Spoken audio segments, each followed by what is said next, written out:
வணக்கம், இது ஆர்த்தி கஃபே. இன்னைக்கு நம்ம என்ன பார்க்க போறோம் அப்படின்னா, ஹாய் ஃப்ரெண்ட்ஸ், ரொம்ப சூப்பரான பயங்கர டேஸ்டியான ஆனால் 10 நிமிஷத்தில் செய்யக்கூடிய ஒரு மெதுவடை ரெசிபி தான் இன்னைக்கு பார்க்க போகிறோம். இந்த மெதுவடைக்கு உளுந்தே தேவையில்லைங்க. 10 நிமிஷத்தில் ரெடி ஆகக்கூடிய இந்த கிறிஸ்பி ஸ்நாக்ஸுக்கு என்னென்னலாம் தேவை, நான் எப்படி ரெடி பண்ணுறேன்னு தெரிஞ்சுக்கலாம் வாங்க.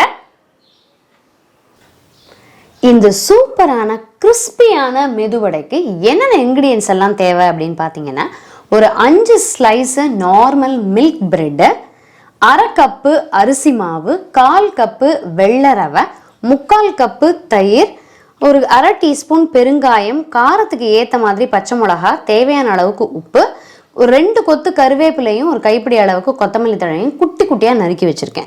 இப்போ என்ன பண்ணிவிடுவோம், இந்த பிரெட் இருக்கு இல்லையா, இதனுடைய ஓரத்தை வந்து நீக்கிட்டு இதை வந்து நல்லா அப்படியே இதில் போட்டு அப்படியே பிச்சு பிச்சு போட்டுருவோம் அந்த பேசினில். அதுக்கப்புறம் அரிசி மாவு ரவை எல்லாத்தையும் ஒன்றா சேர்த்துடலாம். ஸோ அந்த ஓரத்தில் இருக்கிறத மட்டும் எடுத்துடலாம். ஸோ இப்போ வந்து நல்லா ப்ரெட்டை வந்து அப்படியே உதுத்து விட்டாச்சு. பார்த்தீங்கன்னா அப்படியே பொடி பொடியாக உதுந்துருச்சு. இது கூட அரிசி மாவு, ரவை, தயிர். இப்போ அந்த தயிர் சேர்த்து ஒரு பிசைஞ்சிட்டு ஒரு 2 மினிட்ஸ்லேருந்து ஒரு 5 மினிட்ஸ் வரைக்கும் ஊற வச்சுருவோம். அதே மாதிரி உப்பு, இது ஊறினதுக்கப்புறமா வந்து நம்ம மற்ற இன்க்ரீடியன்ஸ் எல்லாத்தையும் சேர்த்துக்கலாம். உப்பை மட்டும் இப்போ சேர்த்துக்கலாம். பச்சை மிளகா, இது கூட வந்து ஒரு பெரிய வெங்காயம் மட்டும் நான் எடுத்து வைக்க மறந்துட்டேன், பெரிய வெங்காயத்தையும் சேர்த்துக்குவோம். ஸோ இப்போ இந்த மாதிரி பிசைஞ்சிட்டு ஒரு 5 நிமிஷம் மட்டும் அதை ஊற விட்டுறலாம். அதே மாதிரி உங்களுக்கு மாவு பார்த்தீங்க அப்படின்னா தளர இருக்கக்கூடாது, நல்லா இந்த மாதிரி வந்து உங்களுக்கு கெட்டியாக இருக்கணும். இன்கேஸ் உங்களுக்கு தயிர் வந்து தண்ணியாக ஆக்கிட்டீங்க, கொஞ்சம் மோர் மாதிரி சேர்த்துருக்கீங்க அப்படின்னா இன்னும் ஒரு 2 ஸ்லைஸ் பிரெட் கூட சேர்த்துக்கலாம். பட் மாவு வந்து திக்காக இருக்கணும். ஸோ ஒரு 2-3 நிமிஷம் கழித்து இதில் வந்து மற்ற இன்க்ரீடியன்ஸை சேர்த்து நம்ம வந்து பிசைஞ்சுக்குவோம். ஒரு 5 மினிட்ஸ் வந்து அப்படியே மாவு ஊறிடுச்சு. இதில் மற்ற இன்க்ரீடியன்ஸ் எல்லாத்தையும் சேர்த்துடலாம். கருவேப்பிலை, கொத்தமல்லி, பச்சை மிளகா, பெருங்காயம், வெங்காயம் எல்லாம் சேர்த்து உங்களுக்கு உப்பு தேவை அப்படின்னா சேர்த்துக்கோங்க. எப்போ வேணாலும் உப்பு வந்து தூவி நல்லா பிசைஞ்சிட்டோம் அப்படின்னா கரெக்டாக இருக்கும்.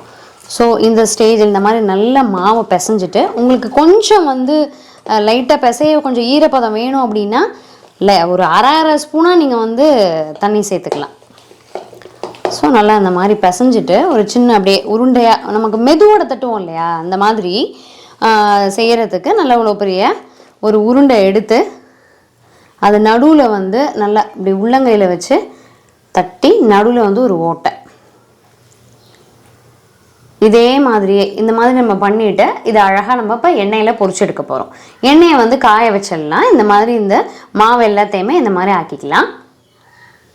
வானலியில் எண்ணெய் காஞ்சிடுச்சு. நான் வந்து கொஞ்சம் சின்ன வானலி எடுத்திருக்கேன். ஸோ நீங்கள் அதனால் ஒரு அட் அ டைமில் எவ்வளவு வடை போட முடியுதோ அந்த அளவுக்கு போட்டால் போகிறோம். நான் வந்து ஒரு 4 தட்டி வச்சுருக்கேன். இப்போ இதை வந்து சேர்த்துருவோம். சேர்த்துட்டு கொஞ்சம் நல்லா கோல்டன் ஆனதுக்கப்புறம் நம்ம எடுத்தோம் அப்படின்னா சரியாக இருக்கும். இப்போ உங்களுக்கு அது வந்து நம்ம உளுந்து ஊற வைக்க வேண்டியதில்லை. அதே சமயத்தில் டக்குன்னு உங்கள் உடனடியாக செய்கிறதுக்கு ஒரு சூப்பரான ஒரு ரெசிபி இது. நல்லா ஈவினிங் ஸ்நாக்ஸு நீங்கள் ட்ரை பண்ணி பார்க்கலாம். ஸோ இது கோல்டனாக வரும்பொழுது எடுத்துக்கலாம்.